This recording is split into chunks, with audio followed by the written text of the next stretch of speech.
Welcome back to Hasbro's Hide. I'm going to shoot Day at the Range's latest challenge, All Guts, No Glory. I've been trying to shoot it earlier during the month, and it's just been so terribly windy and rainy here.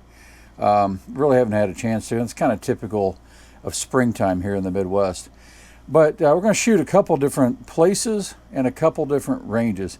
We're going to go and work on some centerfire development at our gun club, and I have concrete benches there. And so I'm planning on taking the Ruger 1022, and at the end of that range session, if I have time, then we're going to shoot it and shoot SK long range and see how I can do. Kind of limited on time on that. But then I'll get back and I'll have a little more time back here at the house, and we'll go to the COVID-19 range, which is where I set up a range during the outbreak because you couldn't go anywhere. And so I set that up and I shoot 50 yards. It's downhill a good bit, but it's a nice place to shoot. Problem is when the winds kick up, it tends to swirl pretty badly down there, and you just don't know sometimes quite where things are going to go. You can fly left, you can fly right, you can fly up, you can fly down. When the winds are calm, it's a great place to shoot, but when they're not, it's quite tricky with a rimfire. So we're going to shoot that, but we're going to shoot the CZ457 there and try that one there, because I really want to get some more time on it. I've taken it out of the Boyd's @1 stock and put it into a KRG Bravo chassis. And I've shot it a couple times, but it keeps seemingly throwing flyers now that it's in the KRG. So maybe it's not really down tight against that aluminum rail that they have inside the KRG Bravo chassis system. Just not sure. I've tried different torques. I've gone up to 50 inch-pounds and down to 30, and I'm trying some in between, but I just don't know quite what the issue is because it didn't do this before in the Boyd's @1 stock. So we'll figure it out. You know, it's just one of these things. You put it into a new chassis, I got to figure it out. So anyway, we're going to shoot a couple different ammos in that one. We're going to shoot Ely 10X, and then I don't have it here on the bench, but we're going to shoot SK rifle match in it as well. And then if I have time, then we may shoot semi-auto bench rest precision out of the 1022 again there. So anyway, let's go hit the range and see how we do.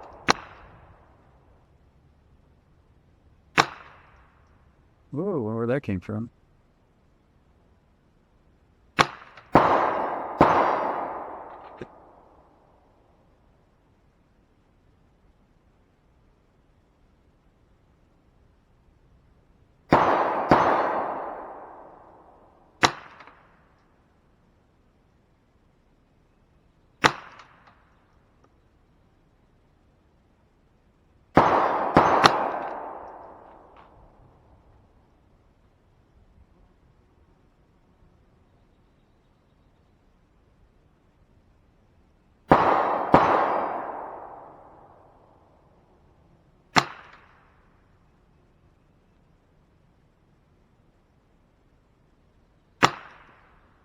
Oh,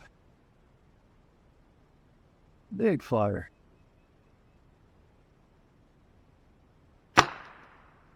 Another one.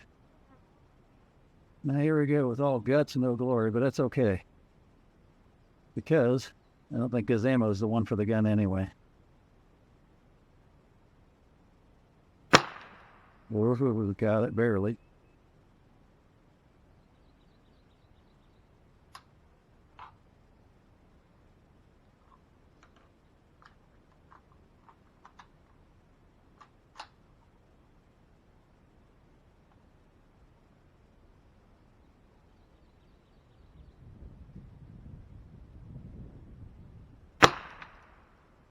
Oh, I think I got it. It's pretty close.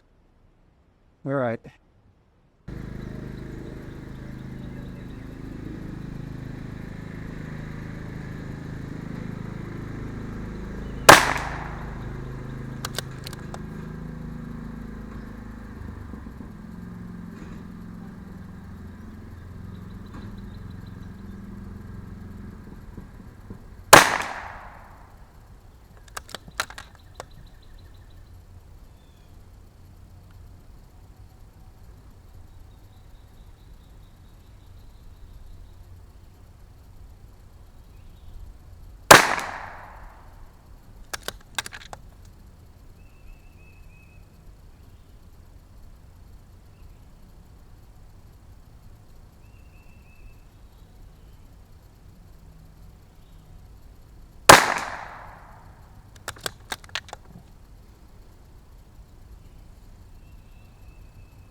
Oh, where'd that one come from?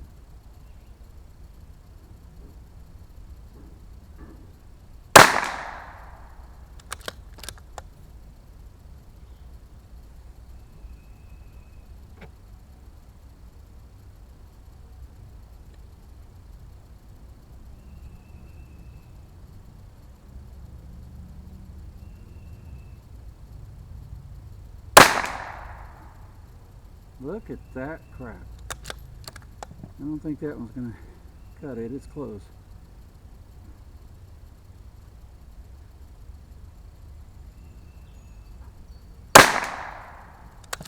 And see how inconsistent it is? Drops 10, drops close to 10.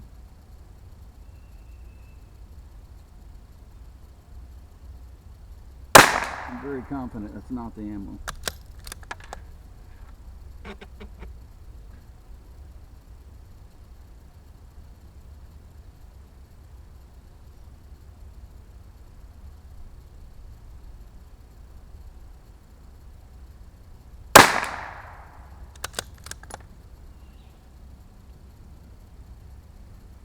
This is still fouling up at 10 Fowler rounds, switching from SK to 10X.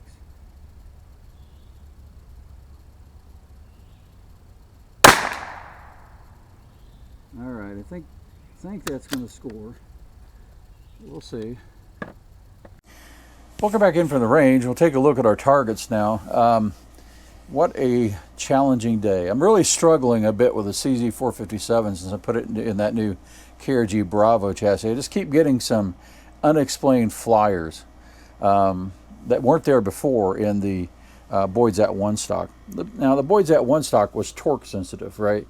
One day, one temperature would be shooting fine. Then if you go out the next day or you know, maybe a few weeks later, whatever, and it's different, you'd have to work on torque again to really get it right. And it wasn't pillar bed or anything like that yet, so that's just sort of what the nature of that wooden stock was. But this one is in the KRG Bravo that has the aluminum rail inside the chassis system. And I haven't got it figured out yet, to be honest. I mean, it's not shooting bad, it's just not shooting what the gun did shoot consistently. And it's a matter of consistency. So we'll take a look at this one. So this is the CZ457. You saw a couple of these range sessions. I didn't show them all here. But with the SK rifle match. And we go along, I had to use this quite a bit. This is our Geeman plug gauge, where it has the magnifier on there and then the bullet diameter on the other side of it, so you can clearly see where you hit. But these first few, you don't really need that. So you see it's a 7, not a bad shot, but it breaks into the 7, 4, clearly a 4, and another 7. This one was really close, but you know, hey, it breaks the ring, so that's 18 points there. This one kind of hurt because it just barely clipped into the 6. This one clipped into the 7, and then that one clipped back into the 6, so 38 there. So that it's okay, but not a great score there. And then this row kind of hurts. You see threes, 4s and 5s on the row where you get 3x multiplier. It's going to hurt you, and it did. So I got a 5 here. It just went into that ring. 4 here. Really close to punching the center, but it's not. Therefore, the other half of the bullet, remember, you score the lowest score per Elijah's rules on this. That's a 7, so total is up 48 points there. And then a 10 and a 10. Now, talk about using this plug gauge. This one, I just wasn't sure when I shot it. I thought, I'm going to leave the score and go check it out. So I don't know how well you'll be able to see that in there, but it definitely does clip that ring, and so that counts as a 10 as long as you hit it.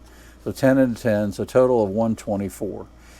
So that's the best on the CZ for today anyway. We'll try it again here in a minute. Right in a minute. We'll try it again hopefully before the end of the month if weather cooperates. But this is the other one shooting Ely 10X. Now, I had shot just off camera here on an IBS bench rest target 10 Fowler rounds. And, you know, it's typical. I was switching considerably from an SK ammunition to an Ely ammunition. Totally different lubricant. Oily kind of wax, and here it's a heavy wax, just totally different altogether.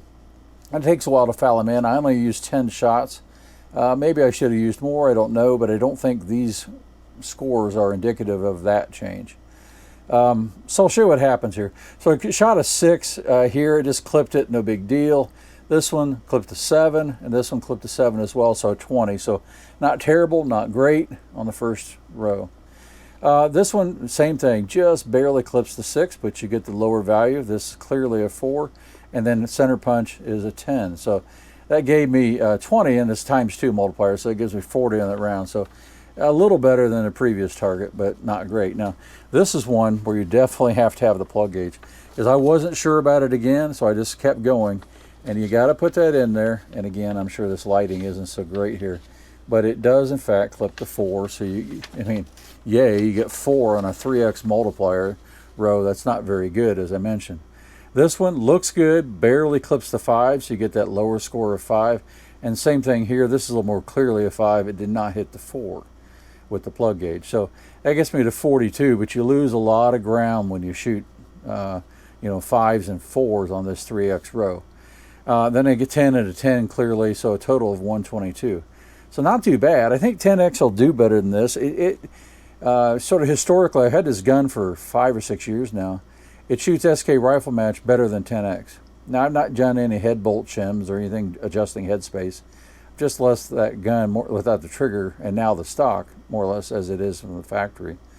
So maybe there's some more tuning that. But we're about to put a Lilja 23-inch barrel on this thing, and then we're going to find out what I shim it to, and we'll see whether I really like the way it performs with Ely ammunition or SK ammunition or even RWS. So we'll check that out. But anyway, 124, 122. All right, so now let's take a look at our 1022 targets. Now this is the first one shooting semi-auto bench rest precision. I like this ammunition in the gun. It shoots pretty well. I think it can shoot a little better than its target shows. It was fairly windy, like I mentioned, and swirling where I shot this down at the range there. But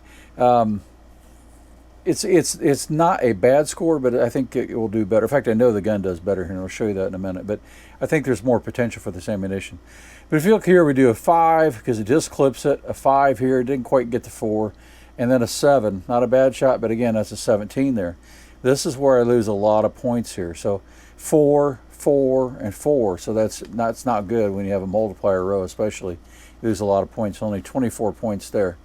Then I get a 6, a 5. That one hurts, and this one really hurts. So this, averaging at a 5 there is just really not good for a 3x multiplier. But I get 45 points out of that, and then center punch and clip it for a 10. So that's a total of 106. The ammunition will do better, but under the conditions I had, probably not too bad overall. Now here's the same gun shooting SK long range match. Now this gun seems to really like this ammo, as you might have seen in previous videos of the ammo test with this 24-inch Green Mountain barrel. It seems to like this, but I'm having some swirling wind conditions here, and I think that's probably a lot of what you see here. So this is a 6, it's clearly a 6. This is clearly a 4, it hits the ring, and a 7, same thing. Didn't quite drop into the 6, but I didn't, hit the center either. So 17 there. 10 here, it took the center out.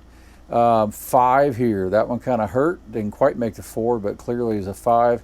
And that one is so close to a 10, but I couldn't count it. There's a little bit of that dot there showing, and so it's a 7 instead. So 44 there with the 2x multiplier. Then this row hurts again on the semi-auto.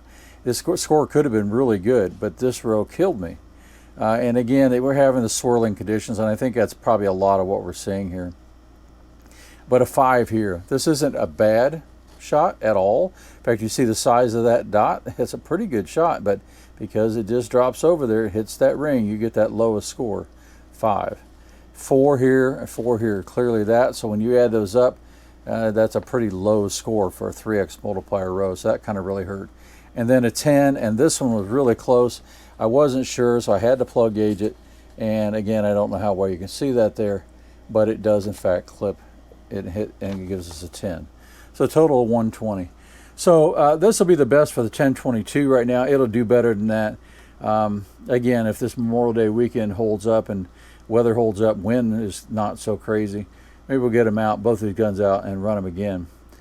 So anyway, I really enjoyed this. Elijah, thanks for doing these contests. It's a lot of fun. These are really challenging targets. So if you haven't tried this, even if you don't want to enter the contest and do the videos and everything, print the targets. Go out there and have fun with this and see how well you can do in these, because they really are quite challenging. This one is like Yeah, I know. It's a. I think maybe Elijah. I think maybe you had your Mr. Magoo goggles on when you were designing this one, because these are so tiny, and the rings and the penalties you get for just being a little bit out. I'm just teasing, man, because it's a challenging target, and you can see that by some of those really high scores. Man, it's a tough target. So anyway, thanks, Elijah, for that. I hope you all enjoyed this. Get out, and if you have a chance and you have the rifle, go out there and try to shoot this target. It's a lot of fun. And if you do like this, give me a like and subscribe, and we'll catch you later.